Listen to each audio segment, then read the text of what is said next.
How's everybody Hello, doing? mate. Lee, how are you doing tonight? I'm all right. How about Good, yourself? good You to all right? see you here. Yeah, having a fine day here in New England. Rain moving in tonight. It's a little bit cooler than it has been. Yeah, we've had rain Lovely today. It's been Nicole and the nice. baby are there in the chat. Yeah, I see you. Hi, Nicole. Hi, John Keller. How you doing? John, how you Good, doing? good Good to to see see you you here. both there. Yeah, It's a that's busy night, that's mate. Watch out our for that audience tonight. crowd. Lee, Don't want I wanted to ask you about something. You didn't tell me that you had your own line of cactus water. When did that come about? my own line of cactus water. Well, yeah, I see. Got your name on it and everything. Oh, Prickly. and it I says like Lee over it. there too. I like it. I like it. Yeah, and it's the appropriate word for me. Yeah, prickly.com, and you can get your own Yeah. cactus water. It's good for you. Uh, thanks very, very much, mate. That's I really, was really thinking of you when thoughtful. I saw that. Yeah, I'm glad it. I just ordered Hey, cactus it's water. We better than ordered having a dinner. stick up my butt, mate. I'll tell you Yeah, that now. You know, that we stick just was ordered rather uncomfortable. dinner from a Mexican restaurant, and it said cactus water, and I got a can. I got used to drinking it when I lived out in the desert. I think this is prickly pear, but Yeah, but I'd, it's I'd never seen this particular prickly. brand, Yeah, Prickly. Yeah, it's got your name prick on it, and it says Lee prickly. Yeah, too. See right there? and it's like I said, it's the appropriate wording for someone like myself because obviously that's exactly who I am. Hey, D-Rock, how you doing, buddy? Had to D start Rock, off you with a alright, buddy? little brevity, a little humor there. I wouldn't be myself if I didn't wind Lee up a little bit.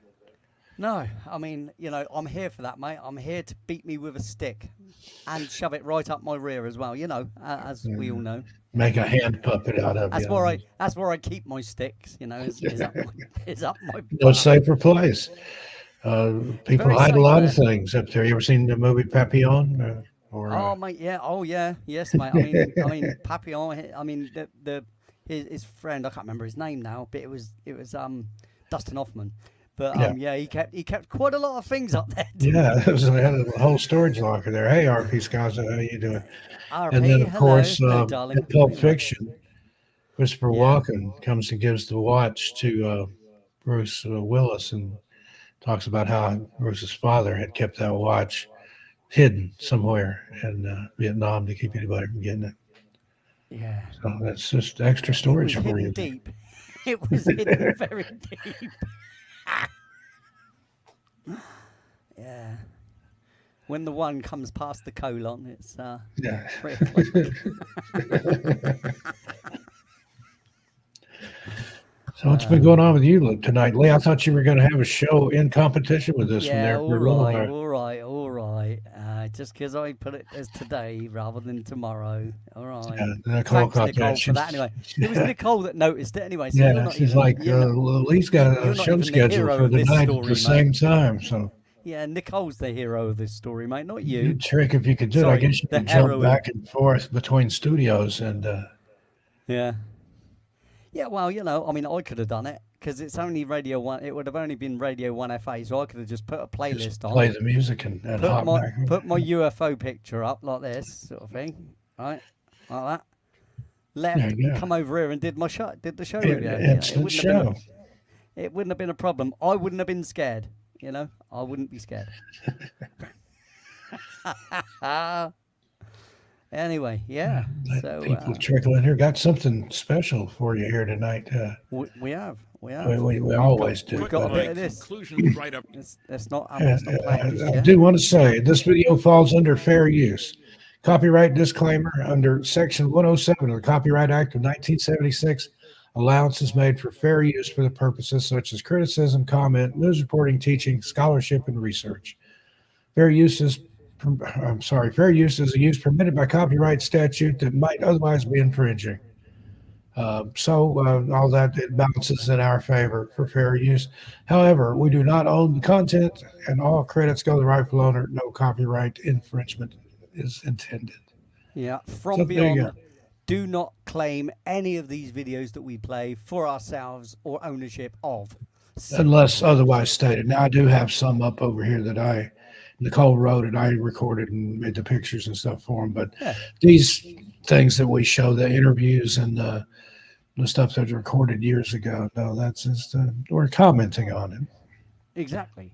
Sort of like It's MST3K here. It's for critique. That's what it's for. Yep. It's for us to critique critique. Yeah. So tonight we But got a three-part series from a fascinating man, Stanton Friedman, and his take on UFOs. And a very tonight, beloved, but very beloved I like Stanton. human He's being within the UFO community. yeah, not a lot Definitely. of bullshit surrounding him like there are with some of those folks. So No, no, appreciate that. he was a And skeptic turned believer. That's what he is. this one's about an hour and 5 minutes or so, and it's flying saucers and science. And I watched a little bit of it, and I like what the man's got to say. Yeah, he So, makes a lot of sense. Should we get on with so it then? Should we you, just you do want it? to do the honors there, Lee? Ready? 3, 2, 1. Enjoy your sounds, ladies and gentlemen. Here we go. Let me put my conclusions right up front so you know where I'm coming from, besides Linden, New Jersey, a long time ago. I live in Fredericton, New Brunswick, now for 35 years. First, the evidence is overwhelming. Planet Earth is being visited by intelligently controlled extraterrestrial spacecraft. In other words, some, underlined 18 times, some UFOs are alien spacecraft. Most are not. I don't care about them. Second, we're the subject of flying saucers, and I prefer flying saucers to UFOs because all flying saucers are UFOs, very few UFOs are flying saucers. All great-grandfathers are men. Not all men are great-grandfathers. I happen to be one, incidentally, so I'm the great-grandfather of ufology. The second conclusion is that we're dealing with a cosmic Watergate. In other words, some few people in government know what's going on. Not many. You don't keep secrets by telling everybody. That's not how. I worked under security for 14 years in the States, and there are a lot of secrets, and you don't get access to all of them. And we'll mention a few as we go along. Anybody who works for the NSA in the past here? I wonder if they'd own up in public. I shouldn't even ask the question. No such agency. NSA, you know. Oh, there's somebody back there. Okay. Waved their hand anyway. The third conclusion is that there are no good arguments against the first two conclusions. And the fourth is we're dealing with the biggest story of the millennium. Visits to planet Earth by alien spacecraft, successful cover-up of the best data, bodies, and wreckage since at least 1947, let's say. We don't know how far back the truth goes. Okay, now, question of evidence. This is the largest study ever done for the United States Air Force. Project Blue Book Special Report 14, the work done at Battelle Memorial Institute in Columbus, Ohio. The report wasn't distributed at the time, 1955. Instead, a press release was put out in which the Secretary of the Air Force lied. I know that's hard to believe, but a government official lying? It happened. And why do I say that? On the basis, this is what he said in the press release. I'm not making this up. On the basis of this study, we believe that no objects such as those popularly described as flying saucers have overflown the United States. I feel certain that even the unknown 3% could have been explained as conventional phenomena or illusions if more complete observational data had been obtained. Yeah, the only trouble with that is that it's total nonsense. Why do I say that? Here's the breakdown of the cases. You'll notice the bottom category, the unknowns. They're the only ones we're interested in. 21.5%. Nobody I know ever rounded off 3 as 21.5. You'll notice the next to the last category, insufficient information. That was the other part of what he said. If more complete observational data had been available, by definition, if there wasn't enough information, it was not listed as an unknown. I'll give this report for getting me started to be heavily involved in ufology. I had found it at the University of California, Berkeley Library. I'd read 10 books before this. None of them had mentioned it. So it came as quite a surprise. And then, because I'm a data hound, I look through the report and I look at what the Secretary of the Air Force said, and I say, I don't like being lied to by an official at that level. That pushed me to join APRO and NICAP, the two big old organizations, no longer around. I'm still around, but they're not.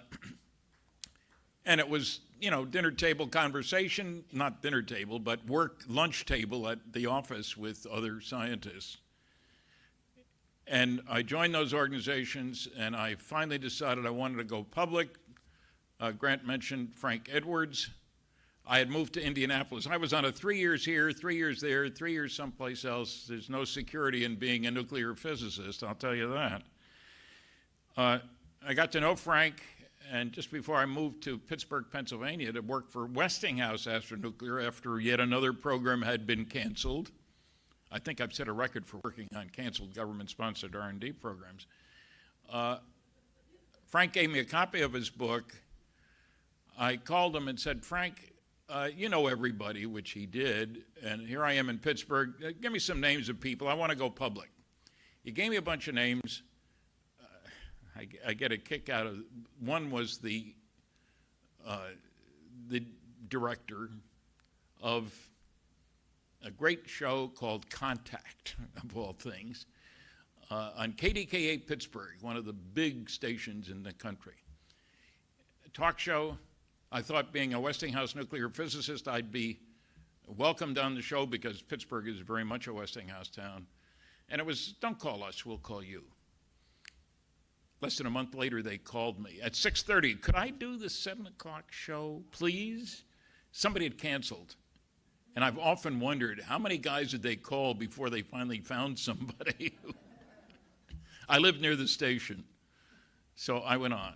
Somebody at work heard me. That's how I did my first lecture, in somebody's living room. I went on from there to do the program and several other lectures. Happened to ride to work one of 2 days with somebody whose husband was the dean at Carnegie University, Carnegie Tech. I said, I'd like to speak there. Have you talked to the dean? No, I talked to Dr. So-and-so. He wasn't interested. Why don't you talk to the dean, Stan? He's my husband. He heard you on the radio. I called. We booked the talk. He asked me how much that I want. I knew it was a daytime talk. I'd have to take time off work. So I said, how about $100? I figured he'd knock me down to 50. He bought me for 100. Then he told me what he was paying the other speakers in the series, 1,200, 1,500, 1,700. The talk went very well. He wrote the agent through whom he had booked the other speakers, and they booked me at the Engineering Society of Detroit. Now, I drive Japanese cars pretty much, but I still respect the members of the Engineering Society of Detroit. $300 in expenses. They were sold out 3 weeks in advance for 1,008 people for dinner and a talk. And there wasn't one negative question. Now, I couldn't help but respond to that. So that got me rolling. I was a ufologist. People say, why'd you decide to leave industry? I didn't decide. I had a family to support. So then it was, let's get the facts, let's get the data, let's get the lectures, let's keep on. People say, when are you going to retire? I say, why should I retire? I like my boss. That's me. They also did a quality evaluation here. Quality is important. You'll notice that 35% of the best cases could not be explained. Only 18% of the poor ones. And yet you will get people saying, well, Dr. Donald Menzel said, all witnesses, sightings that can't be explained, are poor observers. Nonsense. Plain, pure nonsense. Here's two other sources of information for people who say there isn't any data. The UFO evidence on the left put out by NICAP, data on thousands of cases, 18% couldn't be explained. On the right, one everybody should be interested in, Symposium on UFOs. The Congress of the United States, Committee on Science and Astronautics, held hearings. 6 scientists testified in person, 6 more of us in writing only. I was one of the latter group of 6. I was the only one of the 12 who didn't have a PhD. And I'm the only one who's still alive, too, because I was the youngest guy, I think. The best paper by Dr. James E. McDonnell, a professor of physics, University of Arizona. Talked to over 500 witnesses. 41 of the best cases are in this report. Next time somebody tells you, and I have a few copies at my table, that there aren't any good cases, tell them to look at Jim's work. Fine investigator. And then the University of Colorado study, and everybody says, well, didn't they show there was nothing to flying saucers?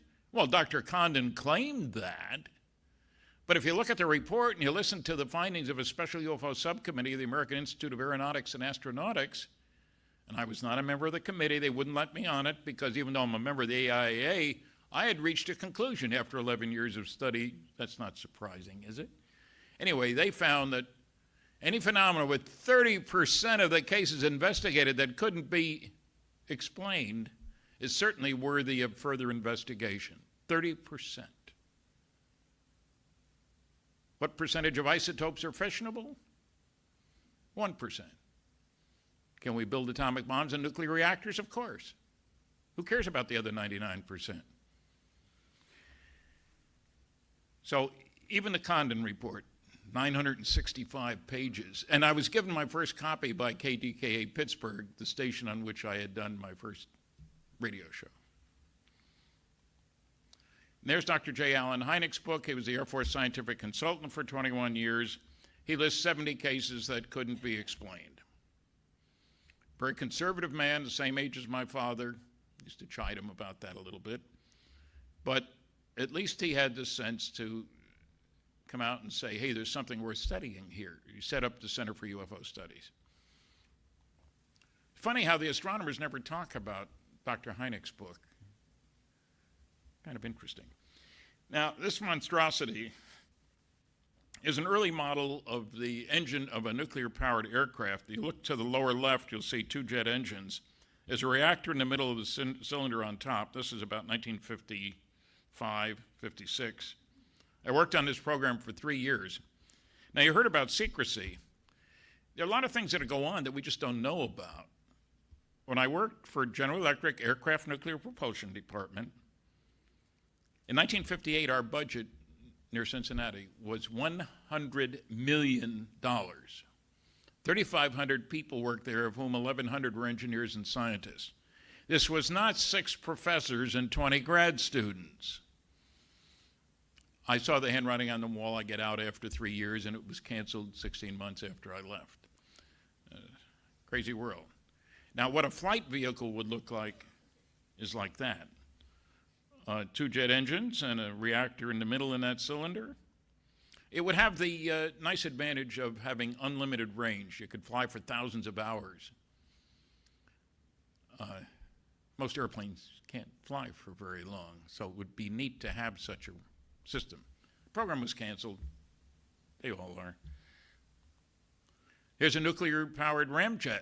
The idea here is to carry it aloft to the B-52, and it would deliver an A-bomb any place in the world. We're good at building things to bomb people with. Then we come to the fission rocket. You'll see a man in the middle there that to give you an idea of the size of these things. There were several different programs. We didn't just talk about them. I worked for Westinghouse on this. The idea is very cold liquid hydrogen comes into the reactor, goes down around, gets heated in the reactor, comes out at 4,000 degrees. Well, you'll see one. I'll show you.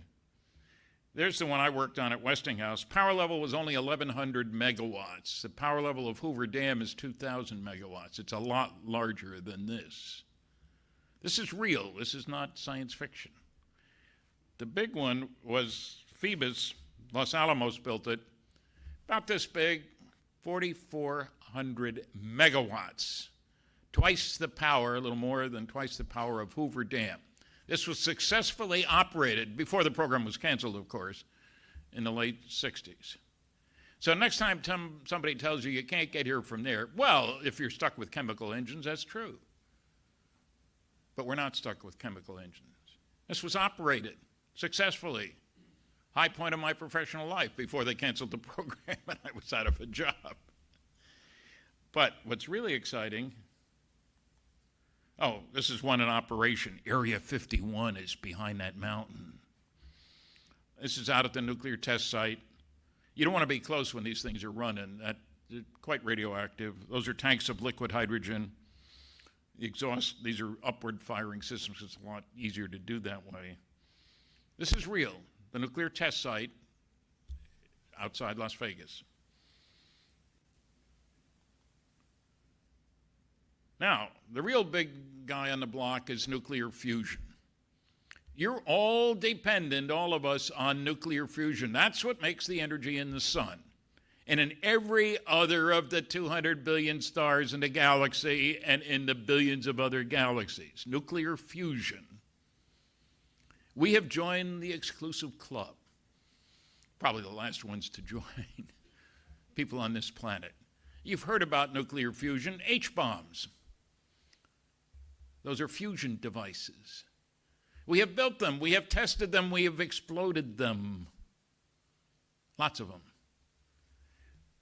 The idea of these, don't worry about these being equations. If you look at the top line, that's helium-3 and D for heavy hydrogen deuterium, gives you helium-4 and proton, I can't even see with my glasses. The big thing is that 18.3 MeV, million electron volts. Now, normal chemical reactions, you light a match, you run an engine on gasoline and oxygen, et cetera. It's a few electron volts, under 20 per reaction. Each fusion reaction, 18 million electron volts. We're not playing games here. Well, wait, I want to make a point here.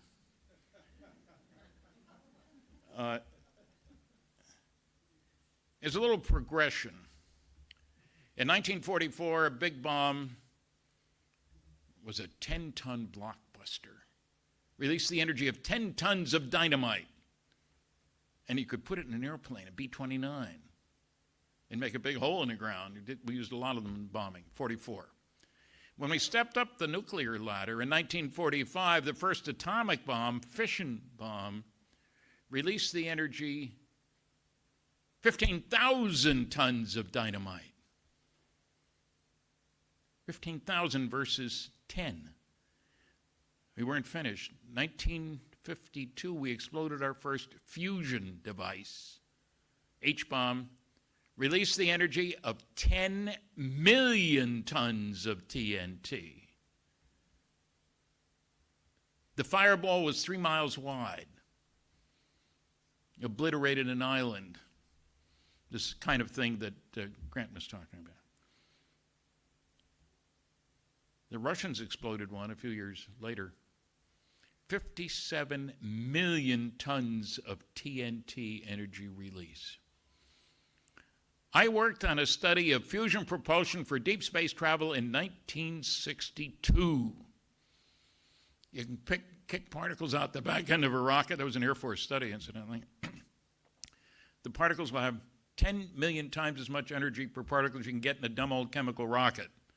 So when somebody tells you, you can't get here from there, you might say, you mean on a bicycle? It's a stupid thing to say. So let's clear up a few points. The real science says, if you want to go to the stars, we know how to go. You just got to put up the dough. All the programs that are, like going to the moon cost $20 billion. I'm not saying you can go down to Walmart and order one. Takes a lot of work, a lot of people. But we're accustomed to spending lots of money. In the United States, for example, the world military budget this year is a mere $1 trillion. Trillion.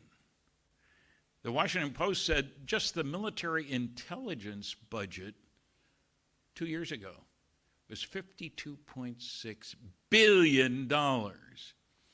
And all that data is born classified. Mr. Snowden notwithstanding. It was mostly NSA, CIA, NRO, National Reconnaissance Office. So let's get into the real world when we start talking about these things. Is that a response? Okay. Never mind the sauce. You see the guys who were driving. Does a nuclear physicist believe in little green men? Well, they're not green. They usually are little. Yes, I believe our planet has not only been visited by vehicles, but vehicles that have beings inside. Call them aliens if you want, little guys, whatever you want to call them. Not once or twice, lots and lots of times.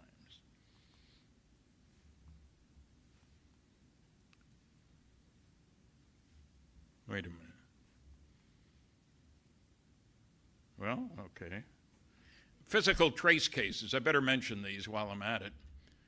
How come they've never landed? I've had people ask me that. I said they're landing all the time. Ted Phillips in Missouri has collected more than 4,000 physical trace cases from 80 countries in which people see craft on the ground 1/6 of the time accompanied by beings, for want of a better term. It gets dull. You read a few hundred of these cases, and the same thing keeps happening all over the world. Oh, the New York Times doesn't cover it, or the Washington Post, but it still keeps happening. Read the MUFON Journal. This is a case in Delphos, Kansas. I got involved. This is one of Ted's cases. Ronnie Johnson, age 16, was finishing his chores for the evening, looks up, there's this saucer sitting over the ground there. He's paralyzed, can't move. His dog is too. And then this thing takes off. He dashes in the house, tells his folks, they go out, they see it leave, they call the sheriff. Next day he comes out, checks for radiation. That's all everybody worries about. Well, wasn't radioactive. Ted sent me samples of the soil from the ring that was affected. That's on the right, and from nearby soil on the left. You'll notice that sophisticated soil retention device there. I had somebody who said he wasn't going to believe anything I said because of that lousy paper plate.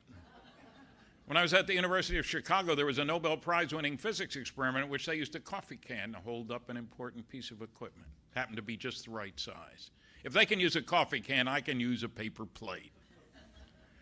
Had good test run. The soil had too high a level of salts, if you will, to grow anything. For 2 years, it wouldn't grow anything. There are lots of cases like this. The famous Betty and Barney Hill case. The dog is not an alien, that's their dog. And incidentally, my first meeting with the two of them, the only one with Barney, was because that television station, radio station, KDKA, called me and said they were coming to town, told me where they were staying, which is very unusual. And I called and we had dinner together. Barney died less than 6 months later. I was very favorably impressed with them, and I was in Betty's house after that a number of times.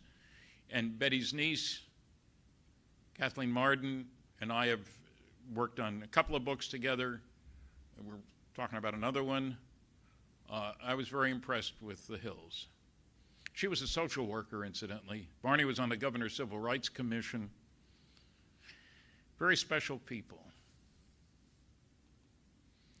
One of the important things about that case is Betty, this was done under hypnosis.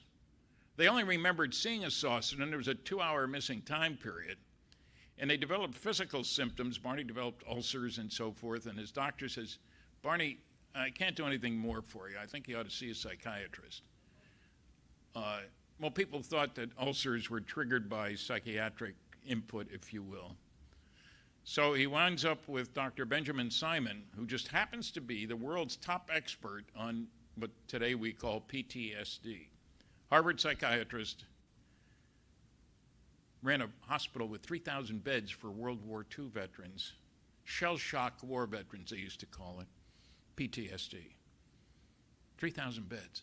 The Army made a movie, Let There Be Light, showing how Dr. Simon used hypnosis to get these people back to sort of normal living. You know, your buddy's head gets blown off next to you in battle. It's hard to handle that. Why him, not me, you know, etc.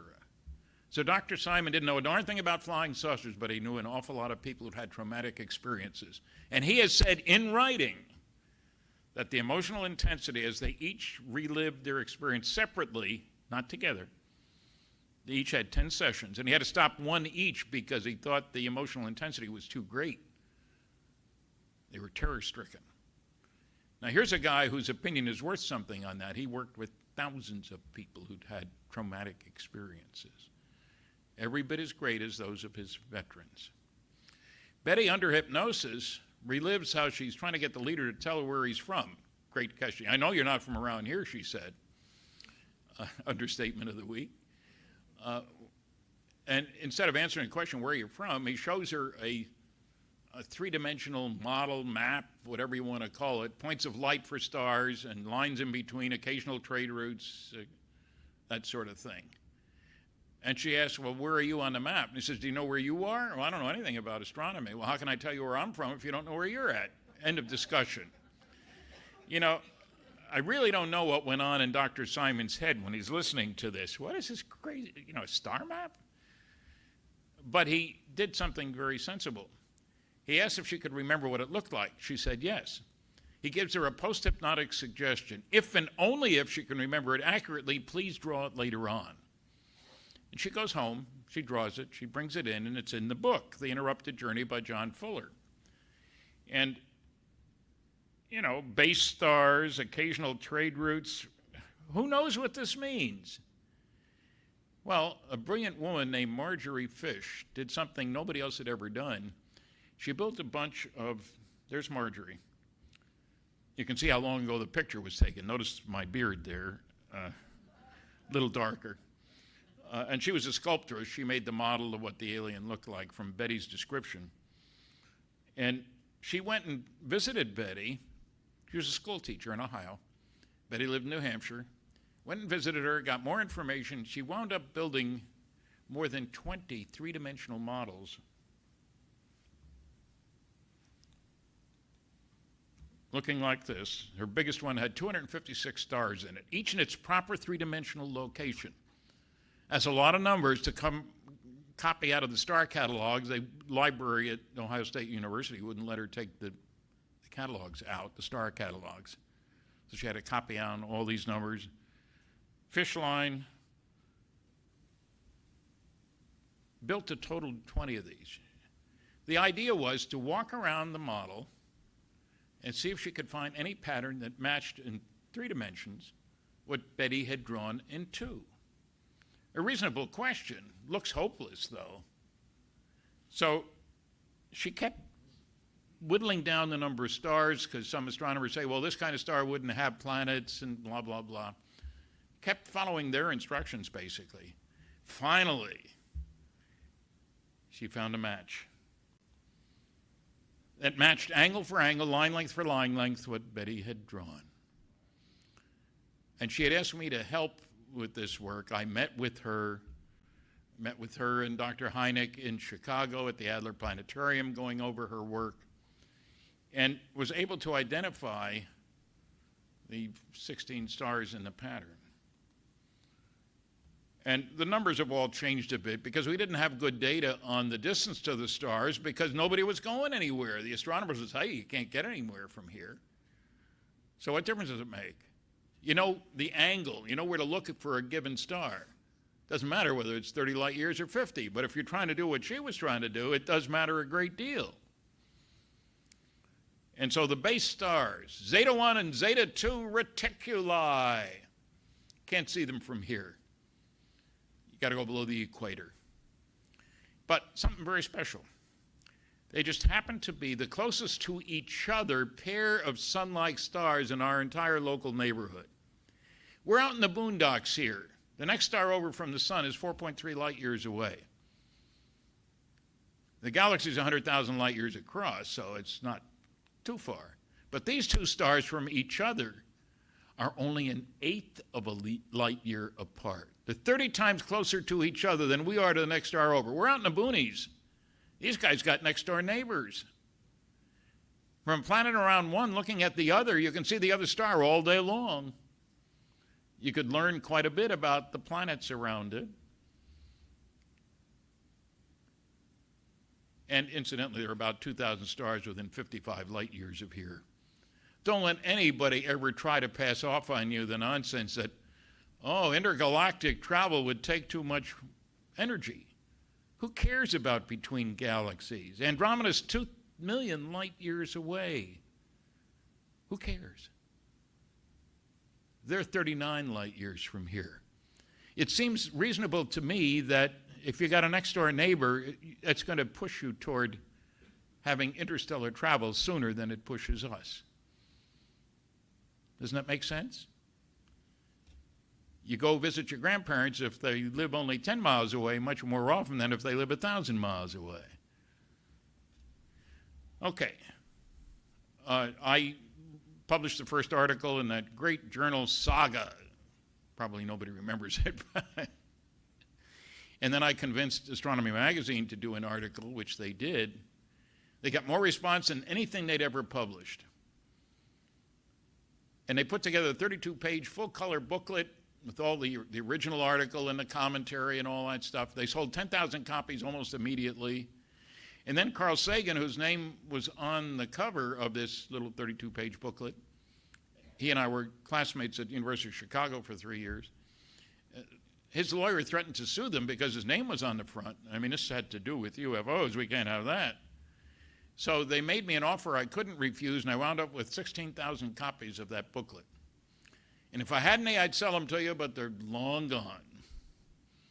It was a bestseller. There it is.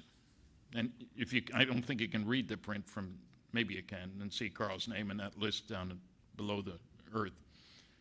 Zeta Reticuli incident. So, not across the galaxy, not another galaxy, just down the street, around the corner. There's Buster, as Betty used to call him. Here's a book by Kathleen Marden and I. She's Betty's niece. And we go into the star map, the whole story. The first book came out in 1966. The Interrupted Journey by John Fuller was a bestseller. This came out within the last 10 years. And it takes the story forward from the mid-60s. The rest of Betty's life, the things that happened. She died just a few years ago. Pretty special gal. Feisty. And we come to Roswell. I had a guy who's now a congressman from Minnesota tell me, well, it couldn't have been much of a story. It only appeared in a small town newspaper. I'd sent the producers of that television program 6 front page stories from major newspapers. He hadn't looked at them. Yes, Roswell's a small town, about 50,000 people. Chicago is a little larger than that.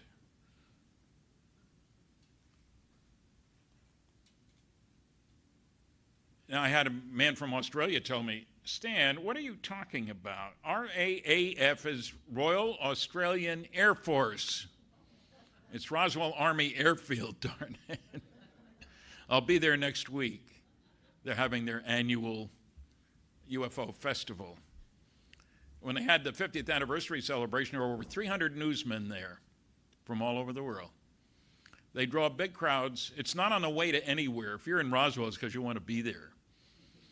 But it's true. I mean, if it was in Albuquerque, well, everybody drives through Albuquerque going east-west, but not Roswell. They improved the highway going down there from the big highway.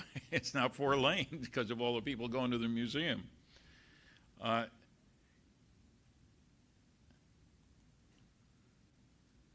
This is, I can't use a pointer because if I point at the screen, you won't see it point on your screen. So, Albuquerque in the middle there. White Sands Missile Range in that yellow area was conducted there in that yellow area. Trinity site. You can take a tour, should you wish to do so. That's where we were firing to capture German V-2 rockets and all that sort of thing. And the reason that the stuff was done there is because there's nobody there.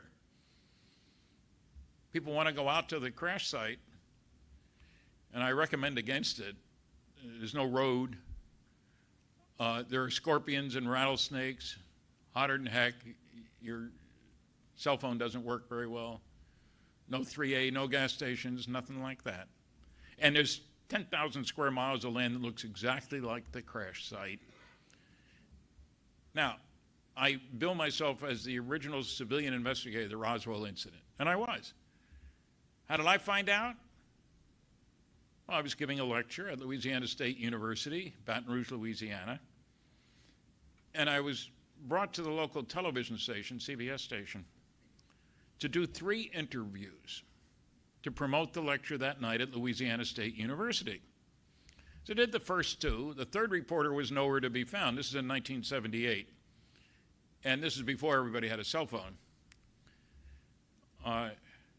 And so the station manager, he's giving me coffee, he's looking at his watch, he knew the people who brought me to the station, he knew I had other things to do, and he didn't want to lose the interview. And out of the blue, he says, you know, the guy you ought to talk to is Jesse Marcel. Brilliant investigator that I am, I said, who's he? His answer changed my life.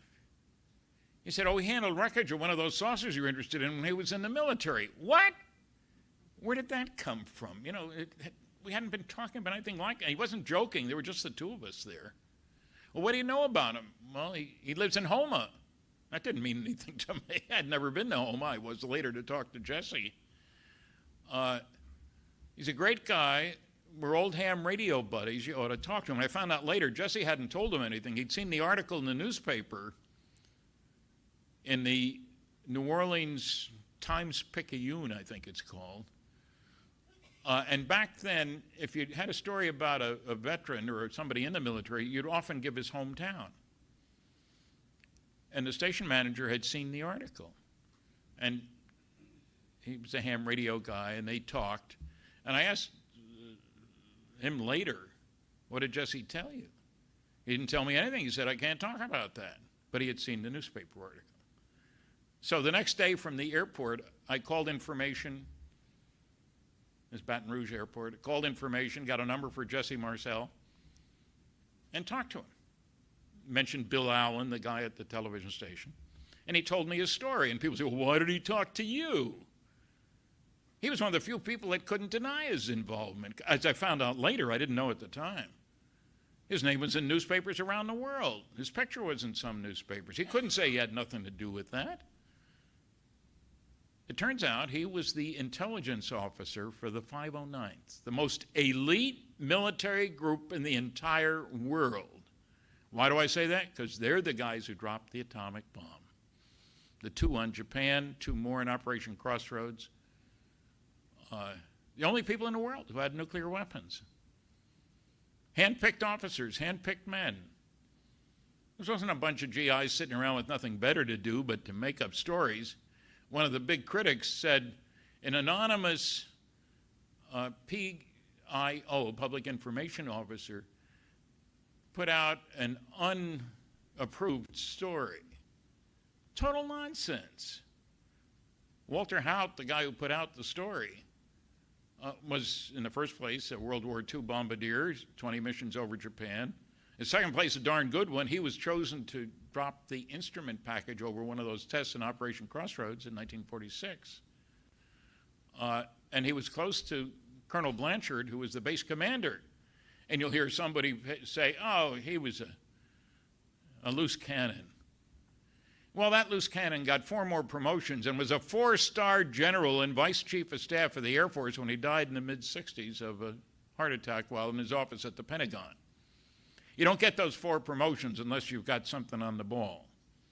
And on the long way up, he had thousands of nuclear weapons under his control. Loose cannon? I don't think so. I talked to his first and second wife. I talked to his daughter and his 2 sons. I believe you ought to get firsthand testimony about such things. There's Jesse.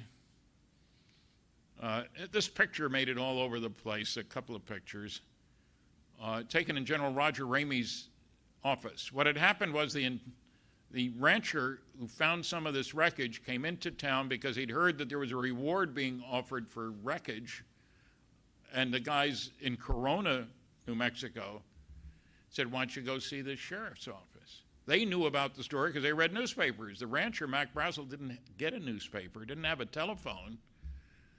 But when they said, check on the reward, he went into the sheriff's office in Roswell. The sheriff called the base, as he was supposed to do. And Jesse Marcel, the base intelligence officer, talked to his boss, who said, follow him out. They took the counterintelligence corps guy because they thought maybe somebody's spying. Remember, this is the only guys with nuclear weapons in the world. For sure it would be a target of Russian or anybody else's spies. So Jesse goes out with the counterintelligence corps, follows the rancher, Mac Brazel, out to the middle of nowhere, 75 miles or so away, sees this area covered with small pieces of very strange material. Jesse had seen airplane crashes in the Pacific, and there wasn't anything conventional out there. No wire, no vacuum tubes, no tags saying made in Oshkosh or whatever.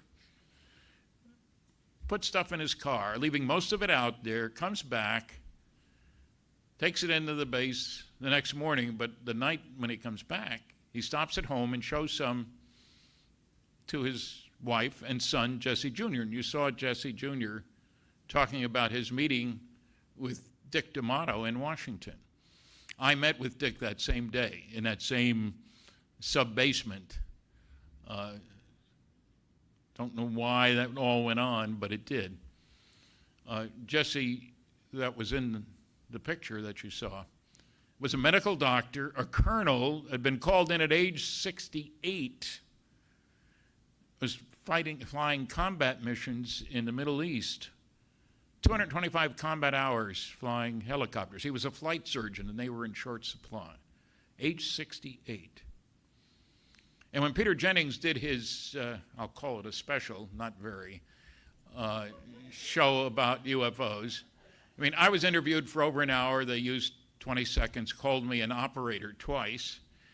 They had Jesse on, didn't mention he was a doctor, didn't mention he was a colonel, serving at that time in the Army and on leave from flying tough missions in the Middle East. This is how television's supposed to operate? I expected a good deal from Peter Jennings. We both have the same birthday, July 29th, and both Canadians and Americans. I'd forgotten that Benito Mussolini was also born on July 29th, you know.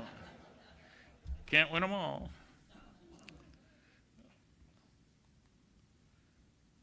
It's taken in the same office that General Roger Ramey, head of the 8th Air Force. Colonel Blanchard reported to him, and Thomas Jefferson Dubose, his right-hand man, with the phony wreckage that they substituted for the stuff that Jesse had brought. He, under Colonel Blanchard, had told him to take this stuff to our headquarters in Texas, Fort Worth, Texas.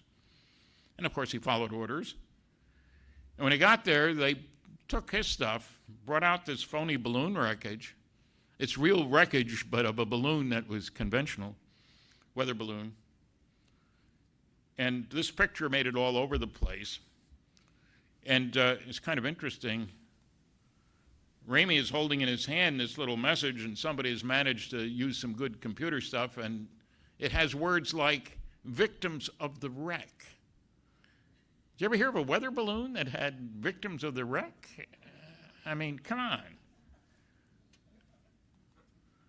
There's Tommy Dubose. I thought he might still be alive. I checked with West Point that maybe he had gone there, and he had, and he was still alive in Florida, and I went and saw him. And he told me directly, he was in his mid-80s, that he took the call from Ramey's boss, General McMullen, giving him 3 orders. They knew each other, also West Pointer, as was Ramey, as was Dubose, as was Blanchard. Gave him 3 orders. Get the press off our back. I don't care how you do it. This is after this press release went all over the place. Send some of that wreckage up here today with one of your Colonel Couriers from Fort Worth to Washington. And 3, I don't want you ever to talk about it, not even with your buddy Roger Ramey. That's an order. Do I need to put it in writing? No, sir. When a 2-star general tells a colonel what to do, he does it. People say, why did he follow orders? Because that's what you do. This was 2 years after the end of the war. Both West Pointers, both knew each other. So don't be surprised that he followed orders. But of course, by the time I talked to him, Ramey was dead, McMullen was dead, the Roswell story was out in the open, so to speak. Not enough, but some. But that's just to prove that you go to the source. Part of his interview is in a DVD out there, Recollections of Roswell. We have more than 20 first-hand witnesses. Unfortunately, they're all dead. So I can't tell you go re-interview them because unless you know how to, well, some of you may know how to reach the other side, but I don't. Whoops. That was in the newspaper. The rancher was taken from his ranch back to the base and given a new story to tell. And he said, if I ever see anything again, I won't report it. There's that Roswell report. You see, the Air Force put out several different explanations. First, flying saucer. Then, radar reflector weather balloon combination. And then mogul balloon, super secret balloon project. The idea was to launch this train of 25 balloons, keep them at high altitude, and listen for a Soviet atomic test. We didn't know when they were going to have their first test, but these would stay at a constant altitude for a long time. It wasn't super secret. The purpose of the project was super secret. None of the technology was. And there was no balloon launch that matched the date and all the rest of that. And when balloons sit in the desert in New Mexico for, say, a month, they turn pretty much to crummy old stuff because of the heat. They're just plastic. Not very good plastic at that. So that was the next explanation. And then finally, the crash test dummy that Grant mentioned. Now, you know, I got to admire their gall, their guts. None of the crash test dummies were dropped until 6 years after Roswell. So we got time travel for crash test dummies. And here's what they look like. The dummy's in the middle. I talked to the man on the right, a colonel. We met, had breakfast together in Albuquerque, and he stressed that for the test to be meaningful, the dummies had to be the same size and weight as pilots. They were 6 feet tall and 175 pounds. And you notice that they're in uniform gear. Why is that? Because if you go out of an airplane in an ejection seat, let's say at 40,000 feet, the clothes you have on affect the heating and the drag. And they're trying to find out how soon do you pull the ripcord. If you stay up there too long, you might freeze to death because it's very cold up at 40,000 feet. So the clothes are important. Now, I'm sure that any rancher finding a crash test dummy like that, and often the limbs fell off, they're just made out of wood, is going to think we're being invaded by aliens? How absurd. Now, the New York Times carried the story. They didn't bother to interview the colonel. Don't bother me with the facts. My mind's made up. Crash test dummy sounds like a reasonable explanation for the talk about bodies. There was more than talk. There were bodies. Then we come to, can't go into details, but I'll be talking about it on Sunday.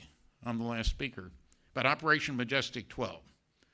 We got a roll of film with 8 pages of a briefing, supposedly top secret magic, for President-elect Eisenhower, talking about how in 1947, shortly after Roswell, President Truman established this group called Majestic 12 to deal with it.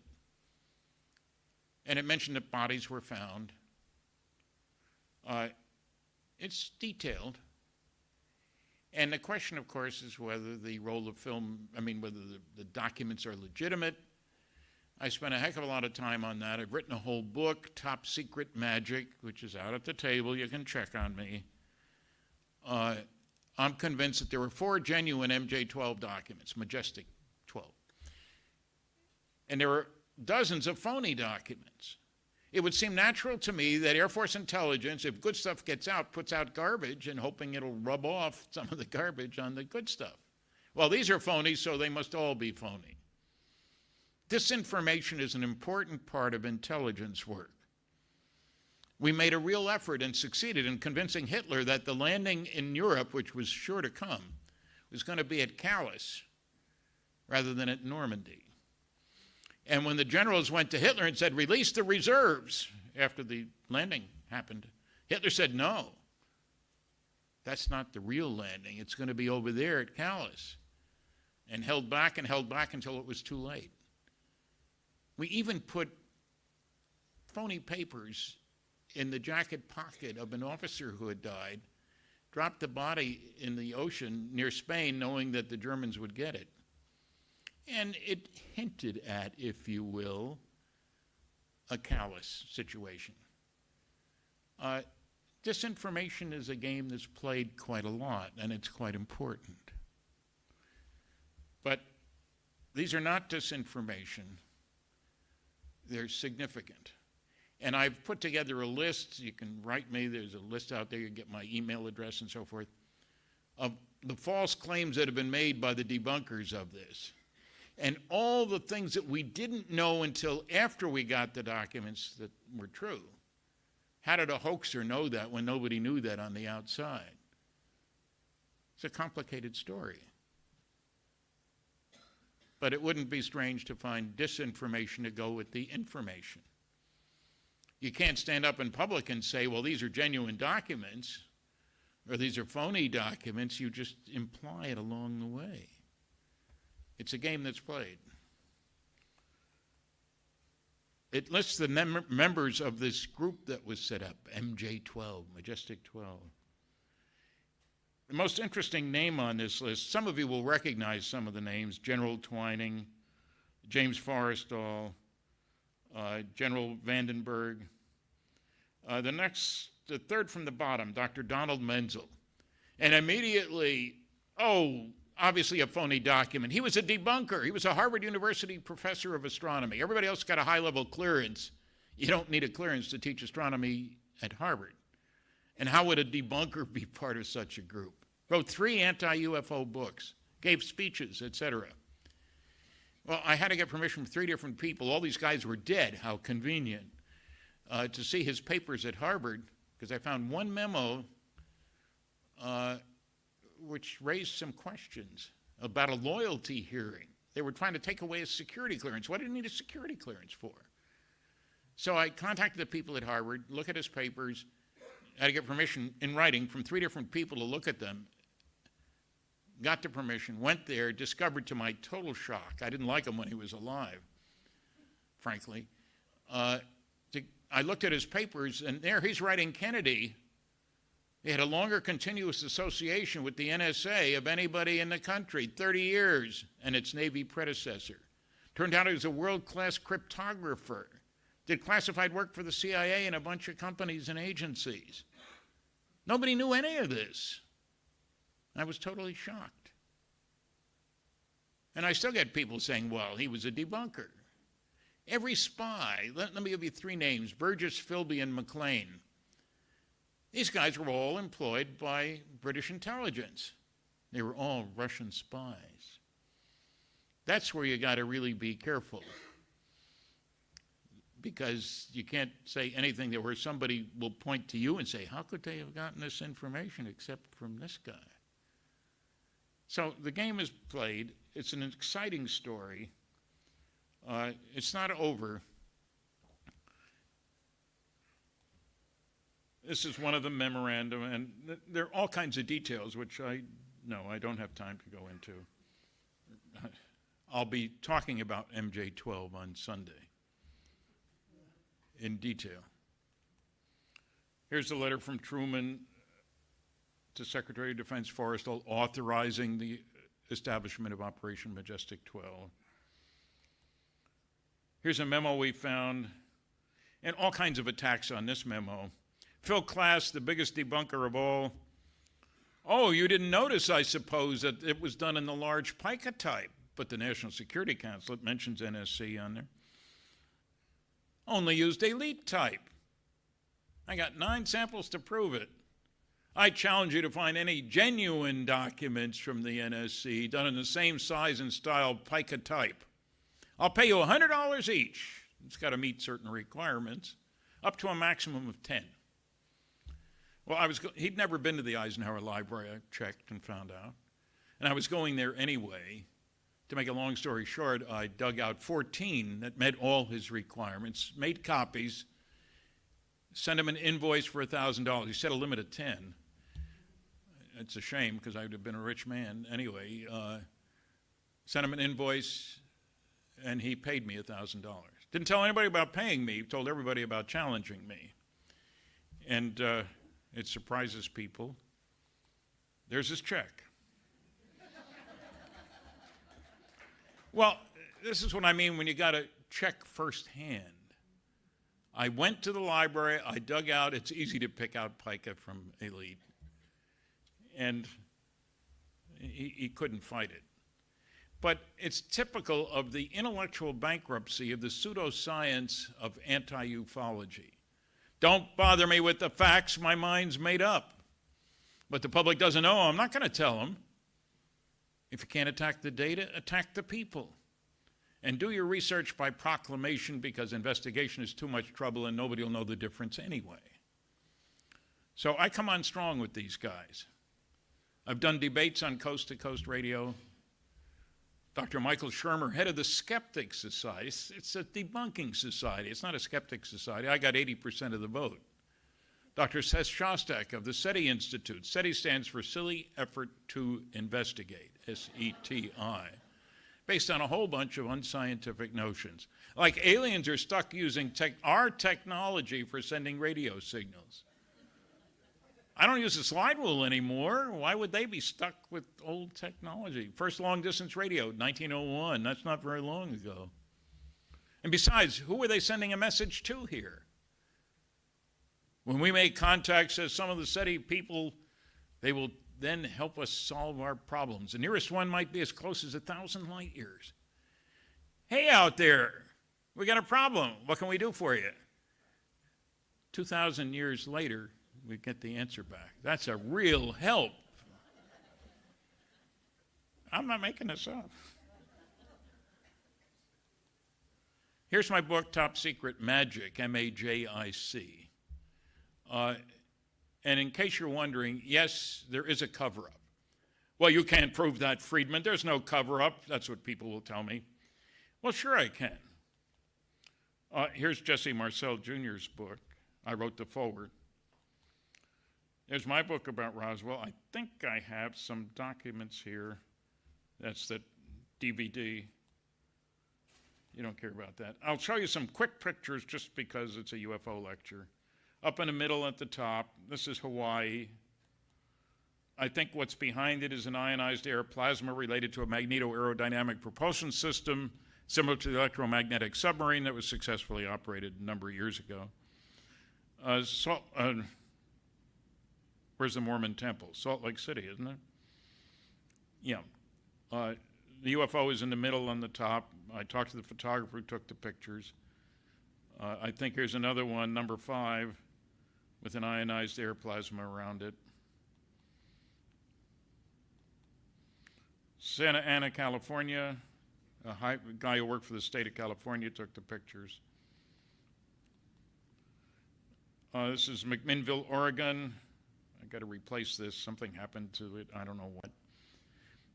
Even the University of Colorado study couldn't find an explanation for this picture other than legitimate. Series off the island of Trindade, off the coast of Brazil. Mid-50s. Ship was there as part of the International Geophysical Year. Everybody said, there goes a flying saucer, take a picture. The official Navy photographer took the pictures up central there. These were released to the public by the president of Brazil, incidentally. Oh, yeah. The cover-up.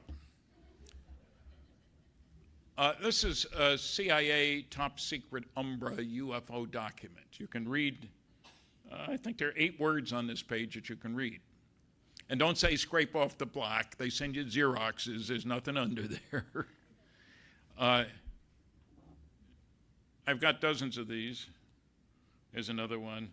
And what I thought I had but don't seem to have is an NSA top secret Umbra UFO document. I got 156 of them.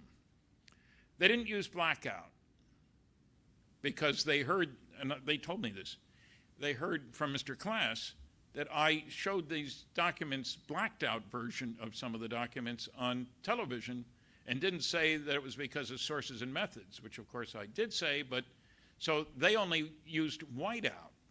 I've got 156 pages of top secret Umbra NSA UFO documents on which you can read 1 sentence per page. And yet I got people saying, Stan, there's no cover-up. I say, can you read what's under the whiteout? Well, no, then there's a cover-up. That's pretty straightforward. This is my favorite CIA UFO document. They couldn't find 8 words to declassify on this page. Deny in toto.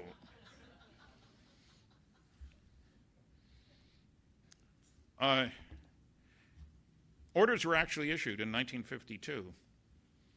Shoot them down if they don't land when instructed to do so. Now, how do you tell a UFO pilot, hey, get your tail on the ground, buddy? I have personally heard 7 stories after my lecture of people who were at military bases where a pilot was scrambled to chase a UFO. Orders were issued, incidentally, to do that. Shoot them down if they don't land when instructed to do so. I have heard 7 different cases where guys were at bases where a pilot was scrambled and never came back.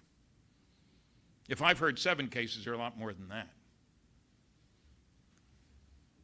This is Frank Ficino's book about the Flatwoods monster case, and he finds 200 cases of fatal military plane crashes between 1951 and 1956. 5 of the pilots were guys who had flown 100 missions in Korea, where MiGs were chasing them and trying to shoot them down. They come back here, and they have fatal crashes. That's a little unusual. You've got to be a pretty good pilot to fly 100 missions when people are trying to shoot you down.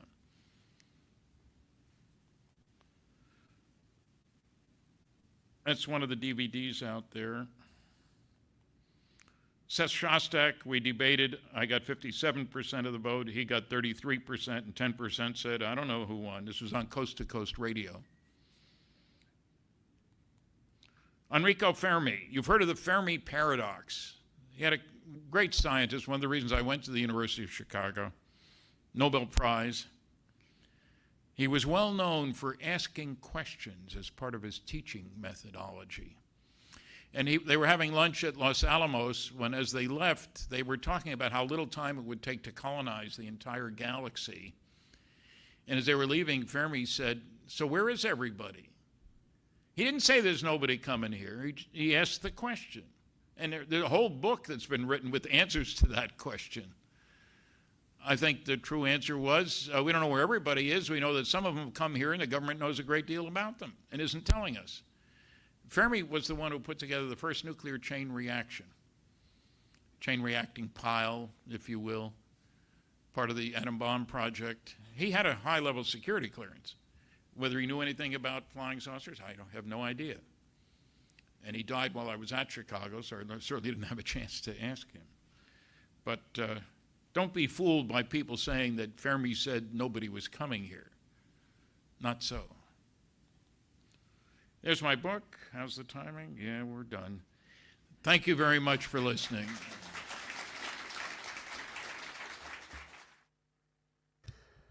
Well, looks like Steve's dropped out. I wonder where he's gone. Oh, here he is. He's back now. That's good. At least he's back. Hello, Steve. Hey there. My internet decided to shit its pantaloons. Right at the end, yeah. Back now, right at the end. Yeah, it does this every Wednesday night at least once. It does. Hence why it was a good idea for me to have the. Yeah, I'm glad you had the Video video up there. That made it a lot easier than that way. Mm. Didn't have to start it over for the crowd of 4 people that are still watching. Yeah, well, But that's it. Yeah. Stanton's delivery's a little dry, but it's a no BS kind of thing. You know, he knows what he's talking about, and he's hard to refute. Well, like I said, he was an aerospace engineer as well when he was something like that. You know, so Yeah.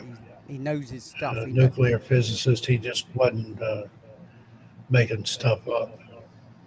No, and like I said, he's like I said, if there's anybody I give any credence to, it's definitely Stan. And I Yeah. think I'm not the only one that sits on that side, if you know what I mean. Yeah. I think there's a hell of a lot of people that, you know, relied on Makes him really a lot for his good logical points. view. Yeah, it is a very logical view. And that's always been where I've tried to be, is on the more logical side of things, you know. If I can, you know, we're all human. We can all get led as well, you know. We can all want to believe, because I think we got to be careful of the want to believe. Yeah.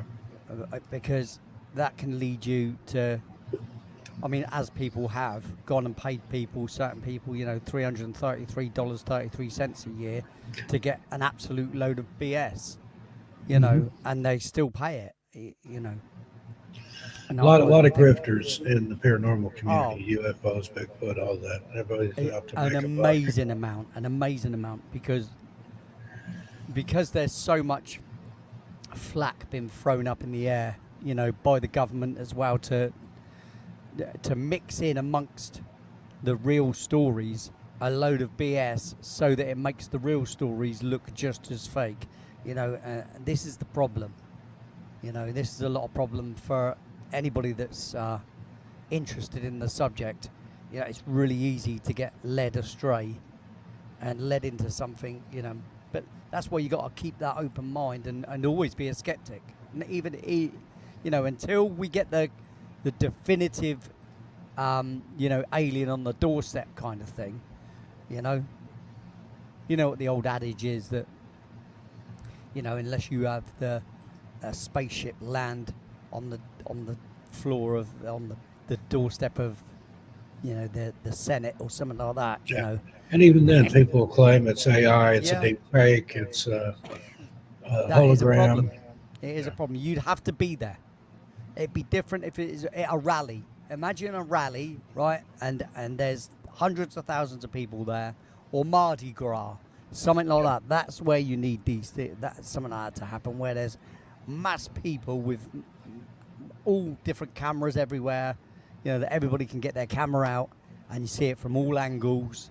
You see people freaking out, as well as people, you know, because you know what the reaction would be. You know that there's going to be a lot of people that are stand there and just be in awe. There'll be people that pull their phones out just for the footage. There'll be people running, screaming, you know. Be people running away, and then people running towards too. Yeah, absolutely. Absolutely, yeah. I mean, of course, you'd have mass hysteria, right?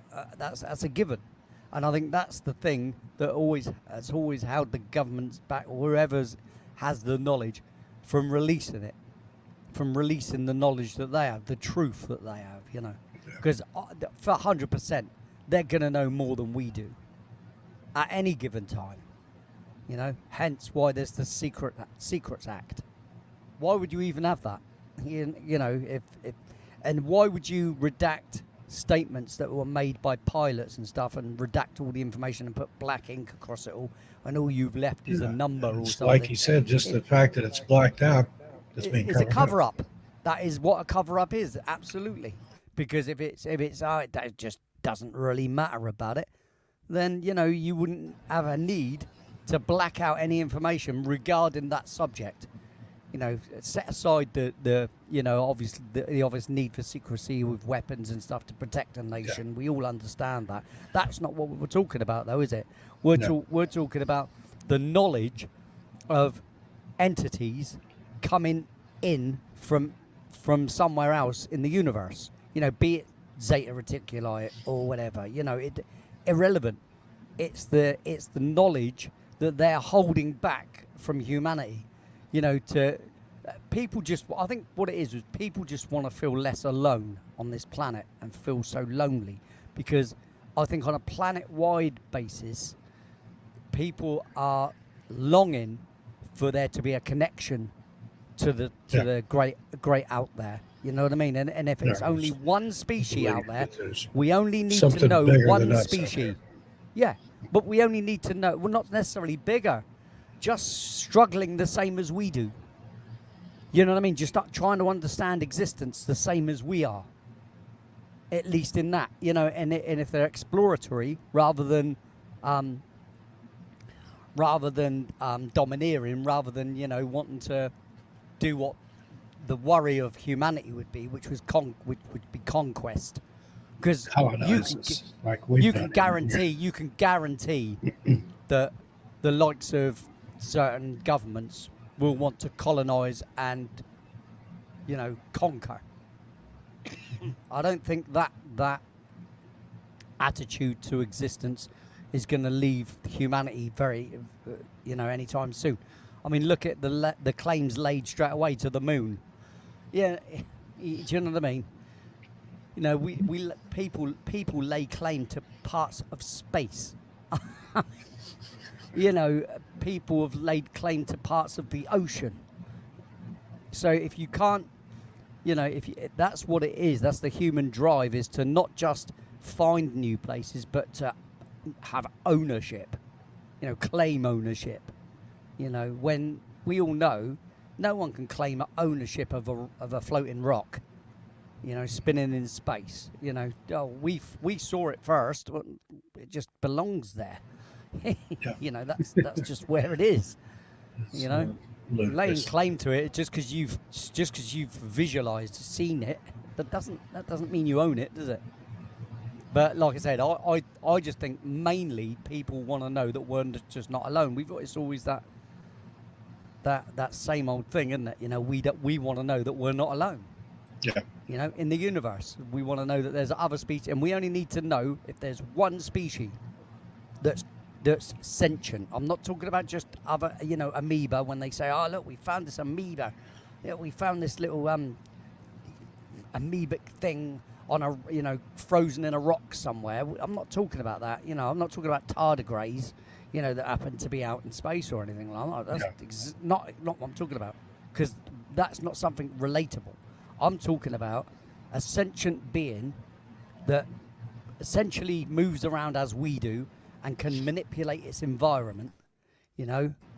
And I think if we only had that one entity that we know is definitively there, that would change everything about humanity. Everything. It would. It would change. Yeah, absolutely. Governments. It would change religion. It would change so many different things. It would.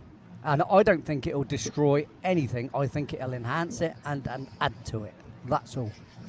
Because as far as the God argument's concerned, God created the universe. So why wouldn't he create other beings? He's created all the animals, hasn't he? Indeed. And they're all different from us, aren't they? The animals and the insects and everything else, and the fish. And so why wouldn't he create anything outside of that? You know, it's small-minded to think that we would be the only. I mean, this planet is teeming with life, and if only 1% of that life that's on this planet is elsewhere, then the universe, as we know with the Drake equation, would be teeming with life. Right. We know it's out there. It's just, has it really come here? I believe there is something that's come here, whether it's from the Zeta Reticuli, but I don't think everybody can be lying about these things. Not everyone's a liar, and you only need one case to be really true. And that's it. The bottle's broken, isn't it? Mm-hmm. You know, like RP Scassa said, there's depths of the ocean, like in the Mariana Trench. Yeah, we can't even get to what's down there. We can't even get to it. There could be a whole lot. They're able to understand, able to withstand that type of pressure that the water is at down there. What would something like that? How would it act and behave if it were able to come out on land? It'd be gigantic. It'd be 10 times stronger than we are.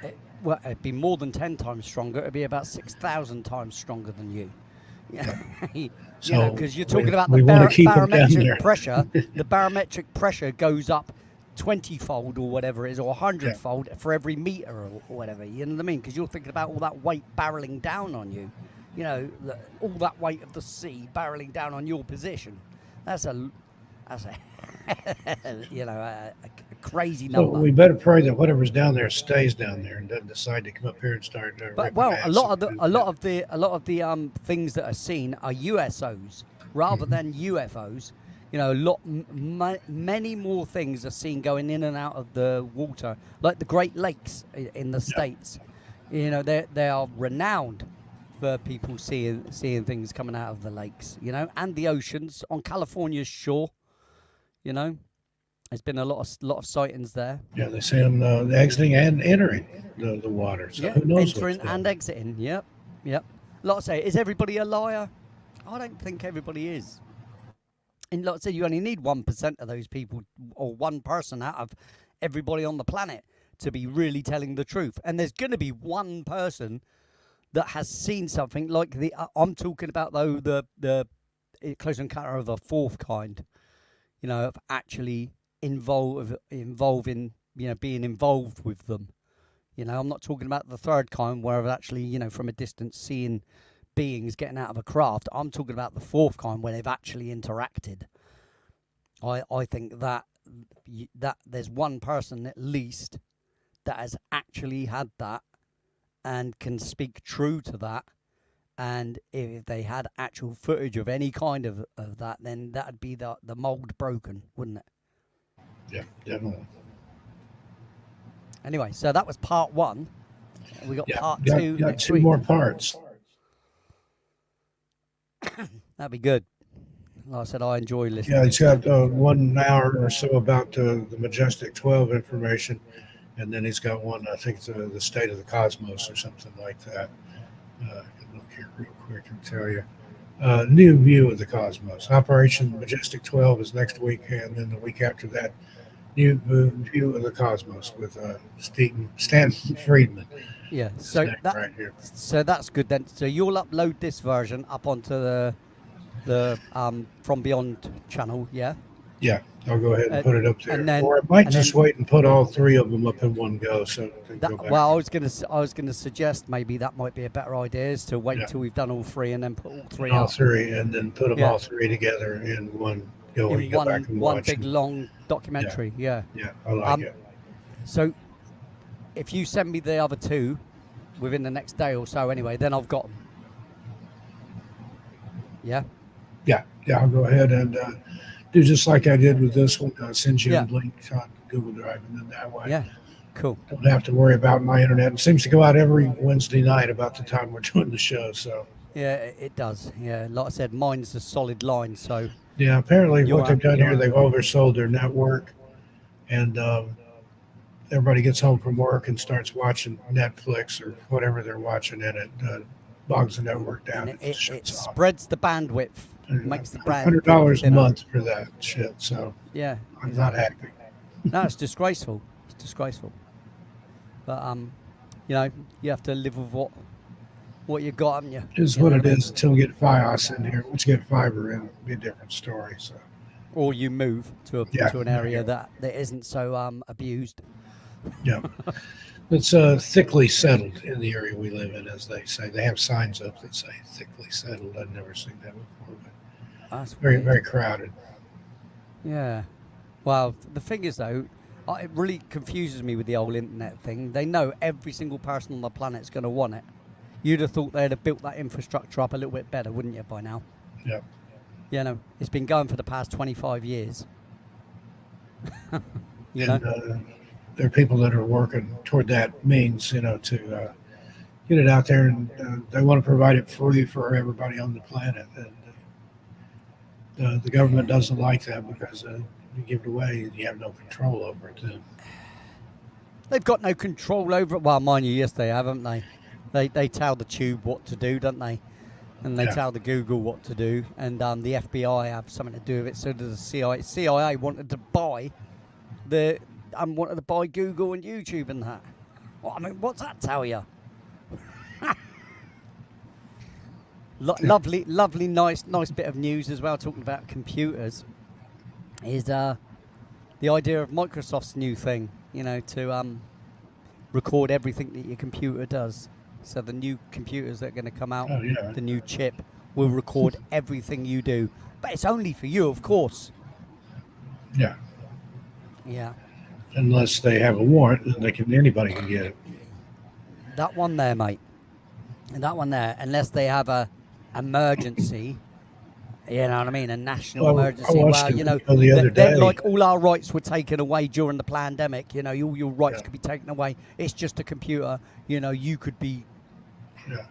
You see where that road's going. Well, I saw a video the other day from China about some kind of car they've got over there that listens to the driver, and if you speak against the powers that be, it shuts your car down and locks you in the car while it notifies the thought police to come and get you. Yeah, there you go. What's that? China, is it? Yeah. When do we get Yep. that here? That wouldn't surprise me, mate. It's coming. It's coming. It really Yeah, is. George Orwell was only off by a few decades for Yep. 1984, Yeah. 2024. He missed Oh, about yes, 4 mate. years. Yeah. Like I said, if words aren't allowed, mate, that's the start, and Yeah. it's a different kind of. It's a different kind of getting book to that burning. point now. Yeah, it's It's a different speech kind is of book censored. burning. For instance, as well, when things like green eggs and ham is offensive to the green-haired people, Yeah. that's complete lunacy. The world's gone into complete lunacy, and it's spinning it's circulating the drain at the moment. Circulating the plug hole, or whatever you want to call it. Yeah. So yeah, that's nice, isn't it? Yeah. So some food for thought there as we bid you adieu. But thanks for joining us, everybody. I've got to go record for my radio show here in a little bit, but we'll see you back here next Wednesday night for part 2 of Stanton's wonderful talk there. And Lee, we'll see you tomorrow night over on Radio 1FA. Radio 1FA, back-to-back original tracks. It's a full point, mate, not off. And if I get caught up on everything, I might join you on camera for a little while.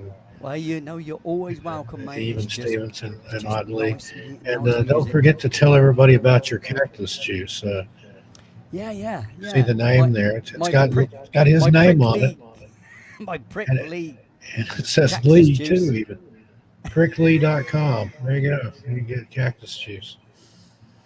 So Where do you get those prickly There's pears? probably an awful lot of people that would agree with that first part as well. Just winding you up, buddy. And All right, no, folks, it's fine. gonna I can get live on with it, out of mate. here. Difference is, can they live with their self? Yeah. We wouldn't be mates if we didn't pick on each other every now and then. You give it That's back it. to me just as good That's as it, I give mate. it out. Yeah, So that's it. All right. Laters. I know Christmas has come early for you this year. yeah. Oh dear. Right, come on and let's get out of here. Let's go. Okay. Lee's gonna play us out with Forward Momentum. Good night, everybody. Thanks very much, ladies and gentlemen. See you later. Hopefully see you tomorrow on my channel. Bye-bye.